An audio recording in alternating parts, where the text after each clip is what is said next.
बिस्मिल्लाहिर्रहमानिर्रहीम। ADP commerce semester 1 business fundamental and structure core marketing concepts आज का topic है। इसमें मार्केटिंग के टॉपिक को पहले हम डिस्कस करेंगे। मटेरियल अगर आपको यहाँ पर बहुत क्लियर विजन नज़र नहीं आ रहा तो आपके पास ये गूगल क्लासरूम पे अपलोड किया हुआ, मैंने वहाँ से इसे डाउनलोड करेंगे स्टूडेंट्स आप, और इसका प्रिंट ले लेंगे अपने पास। वहाँ से देख के आपके लिए पढ़ना समझना ज़्यादा आसान होगा। मार्केटिंग के जो कोर कॉन्सेप्ट्स है उसमें सबसे पहले हम मार्केटिंग को ही डिफ़ाइन करेंगे। जनरली या ओल्ड टाइम्स में इसकी जो डेफिनेशन थी वो टेलिंग एंड सेलिंग समझा जाता था कि एडवर्टाइजिंग, बिजनेस में एडवर्टाइजिंग का जो काम है वो मार्केटिंग है सिर्फ और सिर्फ। लेकिन अब मौजूदा टाइम में मार्केटिंग की डेफिनेशन इससे बहुत ज़्यादा वाइड हो गई है, ब्रॉड हो गई है। और अब हम कह सकते हैं कि जितनी भी सोशल और मैनेजेरियल प्रोसेस है जिससे हम इंडिविजुअल्स को या ग्रुप्स को उनकी ज़रूरतों को, उनकी नीड्स एंड वांट्स को सेटिस्फाई करने में और प्रोडक्ट को और सर्विसेज को एक्सचेंज करने में और वैल्यू एक्सचेंज करने का जो काम करते हैं, ये तमाम प्रोसेस मार्केटिंग कहलाता है। तो मार्केटिंग के प्रोसेस में इंक्लूड जितने भी कॉन्सेप्ट्स हैं उन सब को आज हम यहाँ डिस्कस करेंगे। इसमें है नीड्स हैं, वांट्स हैं, डिमांड्स हैं, products, value, satisfaction and quality, exchange, transaction and relationship and markets, और वन बाय वन ये एक्सप्लेन करेंगे। यहाँ पर स्टूडेंट्स आप देख सकते हैं कि मार्केटिंग और उसका जो प्रोसेस है मार्केटिंग का वो सामने नज़र आ रहा है आपको। कि सबसे पहले अगर हम बात करते हैं प्रोडक्ट्स की, यहाँ से बात करेंगे। ये कस्टमर्स हैं, ग्रुप ऑफ पीपल है, उनकी नीड्स हैं, वांट्स हैं और डिमांड्स हैं। वो जो उनकी नीड्स और वांट्स और डिमांड्स हैं उनको प्रोडक्ट और सर्विसेज की शक्ल में प्रोवाइड किया जाता है। वैल्यू, सेटिस्फेक्शन और क्वालिटी को ख्याल रखा जाता है। फिर एक्सचेंज, ट्रांजैक्शन और रिलेशनशिप है, और उसके बाद मार्केट्स में वो प्रोडक्ट जाते हैं और वहाँ से वो लोग उस चीज़ को ख़रीद लेते हैं। नीड्स, वांट्स एंड डिमांड्स, ये तीन कॉन्सेप्ट्स हैं जो बहुत क्लोजली रिलेटेड हैं। नीड से स्टार्ट करते हैं। नीड क्या चीज़ है? किसी भी इंसान की वो ज़रूरत जो कि उसके पास वो चीज़ नहीं है और उसे महसूस होता है कि मेरे पास ये चीज़ होनी चाहिए। नीड्स, डेप्रीवेशन की जो फीलिंग है that is called need. Need की तीन कैटेगरीज हैं अगर हम इसे कैटेगराइज करें। ये साइड नोट्स आपको नज़र आ रहे होंगे। बेसिक फ़िज़िकल नीड्स हैं, सोशल नीड्स हैं और इंडिविजुअल नीड्स हैं। कि बेसिक फ़िज़िकल नीड्स हैं, इंसान के सर्वाइवल के लिए फूड है, क्लॉथिंग है, शेल्टर उसे चाहिए। सोशल नीड्स हैं, उसे इंटरेक्शन के लिए लोगों के साथ मिलना मिलाना, ये उसकी सोशल नीड्स हैं। और इंडिविजुअल नीड्स उसकी अपने नॉलेज और अपनी सेल्फ एक्सप्रेशंस के लिए जो चीज़ें उसे चाहिए, ये उसकी इंडिविजुअल नीड्स हैं। नीड्स को पूरा करने के लिए जो चीज़ उसे चाहिए होती है that is the want of a human being. The form taken by a human need as shaped by culture and individual personality is called want. जैसे हम कह सकते हैं कि एक शख्स है अमेरिका में, अगर यूएस में रह रहा है और वो हंगरी पर्सन है, तो उसे उस वक्त हो सकता है कि उसकी जो वांट है वो एक बर्गर हो। पाकिस्तान में वो रह रहा है तो उसकी जो वांट है वो रोटी या चावल या कोई भी ऐसी चीज़ हो सकती है। तो एरिया, जोग्राफिकल एरिया के हिसाब से उसकी वांट चेंज हो जाती है, लेकिन नीड उसकी वही थी कि उस हंगरी मैन था और उसको सेटिस्फाई करना था अपने आप को। तीसरे नंबर पे आ जाता है डिमांड। वांट के साथ अगर हम परचेजिंग पावर को ऐड कर दें, demand is equal to want plus purchasing power. कि हंगरी पर्सन था, उसने सोचा कि उसे बर्गर चाहिए, उसे रोटी चाहिए, उसे चावल चाहिए, लेकिन अगर उसको ये चीज़ें ख़रीदने के लिए उसके पास पैसे भी मौजूद होंगे तो हम कह सकते हैं कि ये उसकी डिमांड है। तो नीड, वांट एंड डिमांड, ये तीन कॉन्सेप्ट्स हैं जो कि बहुत क्लोजली रिलेटेड है। अपने इसको डिस्टिंग्विश करके तैयार कर लेना है। एग्जामिनेशन में एमसीक्यूज़ के पॉइंट ऑफ व्यू से या शॉर्ट क्वेश्चन भी आ सकता है। इसके बाद है स्टूडेंट्स रिसर्च। कि जब कस्टमर की हमें वांट का पता चल गया है तो अब हमने रिसर्च करना है।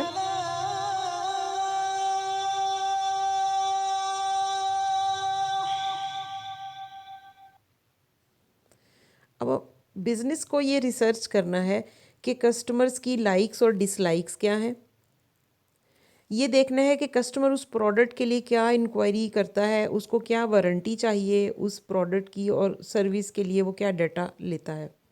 और इस चीज़ की रिसर्च की ज़रूरत है कि कस्टमर जो है उसकी डिमांड क्या है उस कंपनी के प्रोडक्ट से, और उस या किसी दूसरे जो कंपेटिटर से वो प्रोडक्ट ख़रीद रहा है वो उन चीज़ों से क्या डिमांड करता है। इस चीज़ को ऑब्ज़र्व करने के लिए रिसर्च की ज़रूरत है। तो जो भी जितनी अच्छी बड़ी कंपनीज़ होती हैं वो हमेशा अपने कस्टमर्स के बारे में इन चीज़ों की तमाम सर्वे अपने पास कलेक्ट करती हैं। और इस सर्वे को कलेक्ट करने के लिए वो अपने जो सेल्स पर्सन होते हैं उनकी ट्रेनिंग करवाते हैं, ताकि वो हर वक्त अपने तमाम कस्टमर्स को चेक रखें उनकी नीड्स के ऊपर, और जो अनसेटिस्फाइड कस्टमर्स हैं उन्हें किस तरह से सेटिस्फाई करना है उस चीज़ को वो फोकस करके रखेंगे। दूसरे नंबर पे आ जाता है कोर मार्केटिंग कॉन्सेप्ट्स में product and service. What is a product? Anything that can be offered to a market for attention, acquisition, use, or consumption that might satisfy a want or need. It includes physical objects, services, persons, places, organization, and ideas.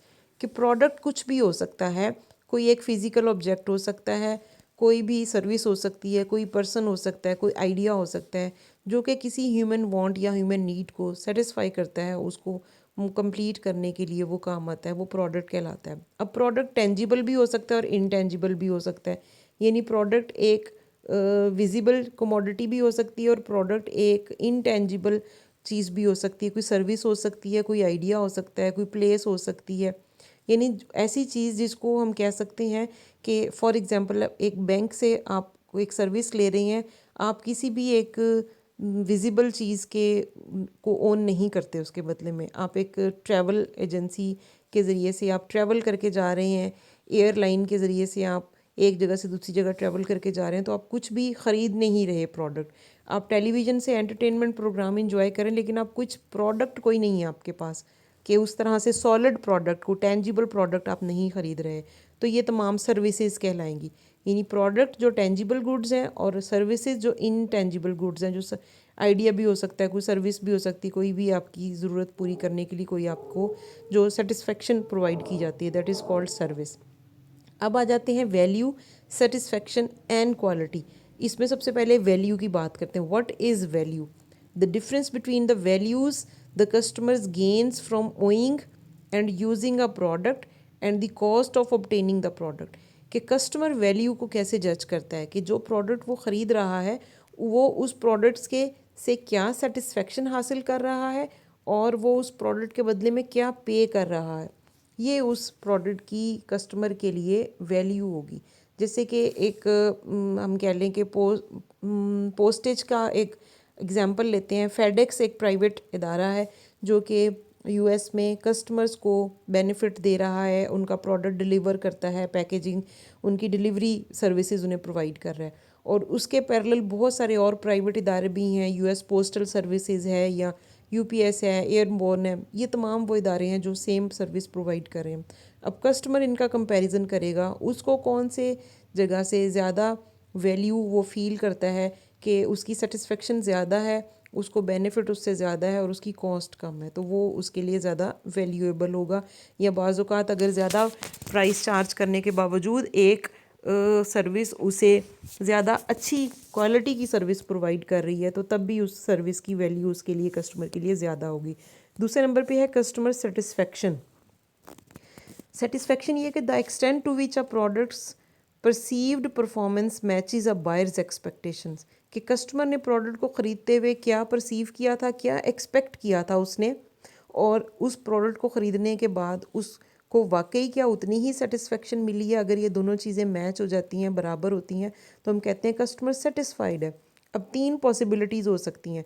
Customer ने जो expect किया था, actually जब product ख़रीदा तो वो उसकी जो जो चीज़ उससे हासिल हुई है वो उसकी एक्सपेक्टेशन से बहुत कम है, तो कस्टमर डिससेटिस्फाइड होगा। अगर इक्वल है तो कस्टमर सेटिस्फाइड होगा, और अगर उससे उसकी एक्सपेक्टेशन से ज़्यादा मिल जाता है तो वो बहुत ज़्यादा डिलाइटफुल होगा। इवन वो उस प्रोडक्ट की अनकॉन्शियसली प्रमोशन भी करेगा, अपने फेलोज़ को, अपने दोस्तों को, अपने मिलने वालों को उसके बारे में पॉजिटिव राय देगा, जिसकी वजह से उस प्रोडक्ट की सेल में और ज़्यादा इजाफा होगा। फिर तीसरे नंबर पे है क्वालिटी, टोटल क्वालिटी मैनेजमेंट। के बिज़नेस जो है वो ऐसे प्रोग्राम डिज़ाइन करे जिससे उसके प्रोडक्ट की, उसकी सर्विस की या उसका जो मार्केटिंग प्रोसेस है उसकी क्वालिटी कंटिन्यूसली एनहेंस हो, क्वालिटी इंक्रीज़ हो। उस क्वालिटी के इंक्रीज़ करने से उसके जो ओल्ड कस्टमर्स हैं वो तो उसके पास रहेंगे ही, वो मज़ीद नए कस्टमर्स को भी अपनी तरफ अट्रैक्ट करने में कामयाब होगा। फिर इसके बाद आ जाता है एक्सचेंज, ट्रांजैक्शंस एंड रिलेशनशिप। इन भी तीनों को हम वन बाय वन डिस्कस करते हैं। What is exchange? The act of obtaining a desired object from someone by offering something in return, कि हम कोई चीज़ हासिल करते हैं उसके बदले में कुछ पे करते हैं, कोई भी चीज़ उसके बदले में एक्सचेंज करते हैं, कि आपने एक प्रोडक्ट परचेज़ किया उसके बदले में आप पेमेंट कर रहे हैं, तो दिस विल बी एक्सचेंज। तो एक्सचेंज में होता क्या है कि exchange is only one of many ways that people can obtain a desired product, कि आपको एक डिज़ायर्ड प्रोडक्ट चाहिए, आप उसको हासिल करने के लिए बहुत सारे तरीके हासिल कर सकते हैं। कि जैसे for example a hungry person है, उसको फूड चाहिए, वो हंटिंग पे जाएगा, एफर्ट करेगा, फिशिंग करेगा, या फिर फ्रूट इकट्ठा करेगा, या किसी से बोरो कर लेगा, या वो कहीं से परचेज़ करेगा किसी होटल से, तो जिस भी तरह से वो लेगा वो उसके बदले में कोई ना कोई एफ़र्ट करेगा, कुछ ना कुछ पेमेंट करेगा, तो ये उसकी उसकी जो रिक्वायर्ड उसकी नीड थी या डिज़ायर थी वो उसकी पूरी हो जाएगी। फिर है transaction, whereas exchange is the core concept of marketing, a transaction in turn is marketing's unit of measurement। transaction को हम unit of measurement कहते हैं, कि transaction में trade of value होती है दो पार्टीज़ के दरमियान में, एक्स पार्टी है और वाई पार्टी है, वो दोनों एक दूसरे के साथ एक्सचेंज करते हैं कि इतनी क्वांटिटी है प्रोडक्ट की और उसके बदले में इतनी पेमेंट उसने देनी है, तो this will be a transaction. यानी इसमें लाजमन दो लोग होंगे, बायर एंड सेलर। तो पुराने वक्त में जब मनी नहीं होती थी तो बार्टर सिस्टम होता था, कमोडिटीज़ के बदले में कमोडिटीज़ एक्सचेंज होती थी, और अब मौजूदा टाइम में मनी के बदले में आप कमोडिटीज़ परचेज कर सकते हैं, तो तब ट्रांजैक्शन होती है। तो लेन देन का जो अमल है ये ट्रांजैक्शन कहलाता है। तीसरे नंबर पे है relationship marketing, the process of creating, maintaining and enhancing strong value laden relationships with customers and other stakeholders is called relationship marketing. कि आपने अपने कस्टमर को सिर्फ वक्ती तौर पर सेटिस्फाई नहीं करना, अगर आप उसे बाद में भी उसको फीडबैक भी उसका लेते हैं और उसके तमाम जो क्वेरीज़ हैं, जो प्रॉब्लम्स हैं, उनको रिजॉल्व करते हैं और अच्छा उसके साथ रिलेशन रखते हैं, तो आपके प्रोडक्ट की जो लाइफ है वो और ज़्यादा बढ़ जाएगी, उसकी मार्केट में उसकी वैल्यू और ज़्यादा बढ़ेगी।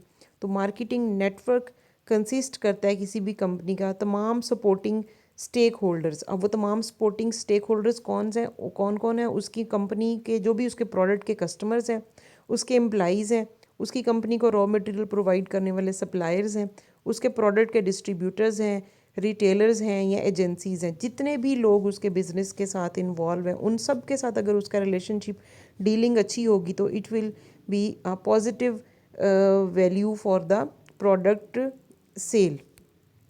और एंड पे हम मार्केट को देखेंगे। What is market? मार्केट एक ऐसी जगह जहाँ सेलर्स और बायर्स इन कांटेक्ट आते हैं, या हम कह सकते हैं कि सेलर के पॉइंट ऑफ व्यू से the set of all actual and potential buyers of A product और सर्विस।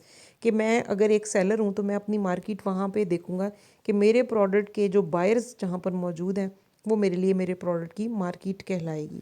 तो स्टूडेंट्स ये कोर मार्केटिंग कॉन्सेप्ट्स हैं। मार्केटिंग को हमने स्टार्ट में भी डिफ़ाइन किया कि मार्केटिंग सिर्फ और सिर्फ टेलिंग एंड सेलिंग नहीं है, बल्कि मार्केटिंग में ये तमाम कॉन्सेप्ट्स जो भी हमने डिस्कस किए ये तमाम उसके अंदर शामिल हैं। आपने अपने प्रोडक्ट को लोगों की, पहले कस्टमर्स की नीड, वांट और डिज़ायर और डिमांड को जज करना है, फिर उनको सेटिस्फेक्शन उनकी देखनी है, उनके लिए किस तरह से वैल्यू और क्वालिटी का ख्याल करना है, अपने प्रोडक्ट की एक्सचेंज और ट्रांजैक्शन किस तरह से करनी है, और तमाम जो भी स्टेक होल्डर्स हैं उनके साथ एक अच्छा स्ट्रॉन्ग रिलेशनशिप बिल्डअप करना है।